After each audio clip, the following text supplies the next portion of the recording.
പലപ്പോഴും സ്വഭാവത്തില് പരസ്പര വൈരുദ്ധ്യവും ഉള്ള ആളുകളാണ് ഈ ആയില്യം നക്ഷത്രക്കാര്. നമുക്ക് അവരുടെ ഉള്ളിലിരിക്കുന്ന വൈരുദ്ധ്യ സ്വഭാവങ്ങൾ കണ്ടുപിടിക്കാൻ ബുദ്ധിമുട്ടാണ്. പുറമേ കാണുമ്പോൾ വളരെ സോഫ്റ്റ് ആയിട്ടൊക്കെ തോന്നുമെങ്കിലും ഉള്ളില് ഉള്ള സ്വഭാവം വളരെ വിരുദ്ധ സ്വഭാവങ്ങളാണ്.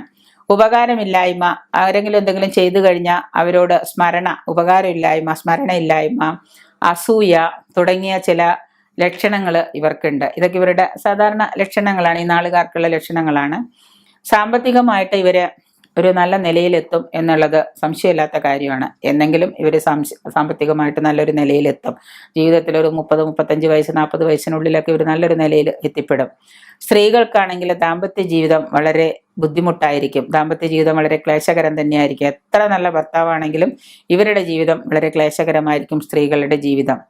ഇനി ഈ ആയില്യ നക്ഷത്രക്കാരുടെ പ്രതികൂല നക്ഷത്രങ്ങൾ എന്ന് പറയുന്നത്, ഇവർക്ക് ബിസിനസ്സിലോ മറ്റു കാര്യങ്ങളിലോ സാമ്പത്തികപരമായ കാര്യങ്ങളിലോ കൊടുക്കൽ വാങ്ങലുകളൊന്നും പാടില്ലാത്തത് അത്തം നക്ഷത്രം, പൂരം നക്ഷത്രം, ചോതി, ചതയം, പൂരോരുട്ടാതി ഇവരൊക്കെ. കാരണം അവരുമായിട്ടൊക്കെ ഒരുമിച്ച് നിന്ന് ബിസിനസ്സൊക്കെ ചെയ്ത് കഴിയുമ്പോൾ ചിലപ്പോൾ രണ്ടു കൂട്ടർക്ക് നഷ്ടം വരും. കാരണം ഇവര് ഈ പ്രതികൂല നക്ഷത്രങ്ങളായതുകൊണ്ട് അവർ ചെയ്യുന്ന കാര്യങ്ങൾ ചിലപ്പോൾ പൂർണ്ണ വിജയത്തിലെത്തി എന്ന് വരുന്നതല്ല. ഈ ആയില്യ നക്ഷത്രക്കാർക്ക് ശുക്രദശാകാലം, ചന്ദ്രദശാകാലം, രാഹുർദശാകാലങ്ങൾ വളരെ മോശം തന്നെയാണ്.